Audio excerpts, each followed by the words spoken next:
going on, guys?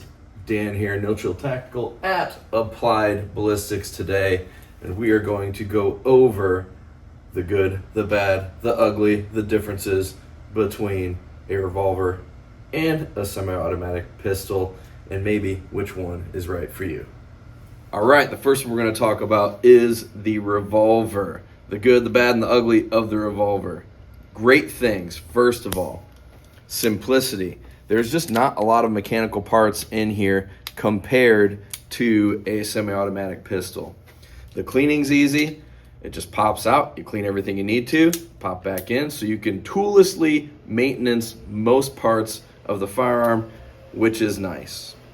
Other things that are great about it: easily concealable compared to some other semi-automatic models. You can get large revolvers and things too, but this is going to be more typically what you would see. And as you can see, its size, you could just put it in your pocket if you needed to. So no need for a holster is a big bonus of it. Other things that matter a lot more from a mechanical standpoint: it's very reliable. It doesn't matter what type of ammunition you put in here. If this is shooting 380, any brand is going to work just fine. Any amount of gunpowder, any velocity style, it's all going to work in a revolver, whereas you may not have the same grace in a semi-automatic weapon.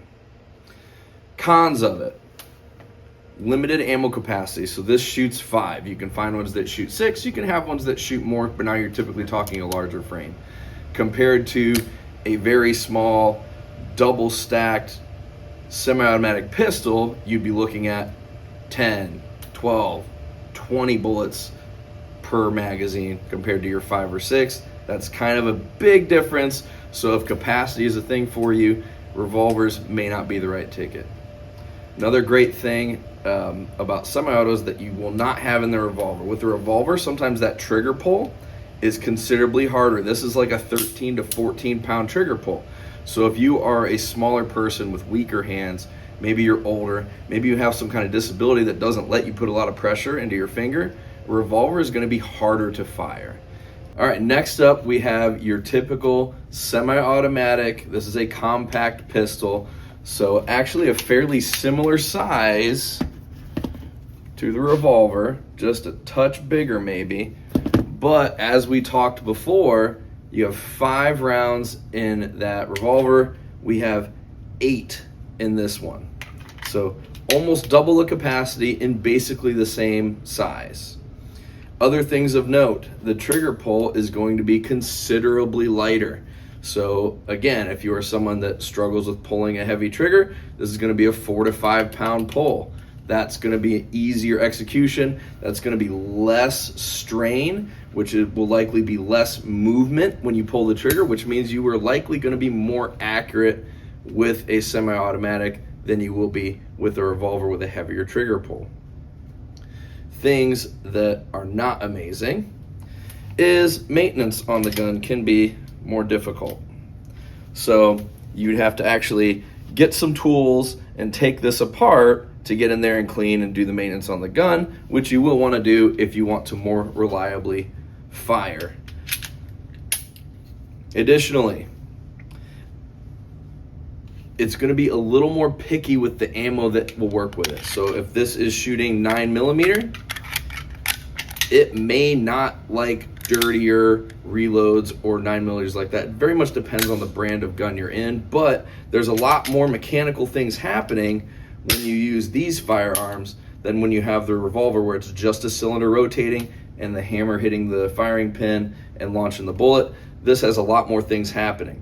In a revolver, after the bullet fires, the cylinder rotates and the next bullet's ready. With this one, for the next bullet to come through, it has to properly eject the shell from the previous one.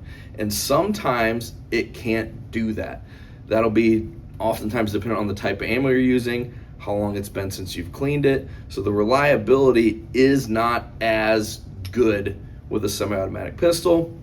That being said, if you do regular maintenance on it, it shouldn't be an issue, especially once you figure out what types of ammos this gun particularly enjoys.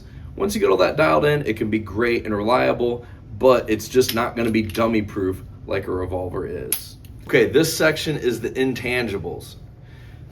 So maybe you really value reliability, but you hate how this looks. If you don't like it, you're probably not going to carry it as much. You're probably not going to use it as much. You're probably not going to practice with it as much at the range. So you're probably not going to be as good off using this compared to this. So if you love how revolvers look, you love the idea that you can just throw it in your pocket and move on with your life, then it may be the right gun for you. So a lot of things from a functional standpoint matter, right? But in the end, it's you consistently using it, carrying it, and getting proficient at it that's going to be the game changer. If you hate shooting semi-automatic pistols and you love everything about the old west feel of a revolver and the being of the revolver, and you'll use it more, you will actually get a lot more use out of this. So even if it doesn't have the bells and whistles you wanted, even if it isn't putting as many bullets down range, if you're better with this one than the other one because you use it more, then this is obviously the one you should get. The same can be said for your other pistol options. If you like how this looks, if you enjoy the feel of how it shoots, but you care more about reliability, but you really like this, you're probably going to be better off getting the one you actually like, because that's the one you're going to actually use consistently enough to have it count when it matters. So hopefully that was helpful to some degree. Do you have an opinion? Which do you like? If you were going to suggest a first-time handgun purchase for someone, which way would you go and why? Let us know in the comments. Be sure to like and subscribe as we'll get more of these videos out. And if you guys are looking for us to review any specific firearms, we could probably make that happen as well, since we are at Applied Ballistics and we have those. Check the links in the description. We'll talk to you guys next time.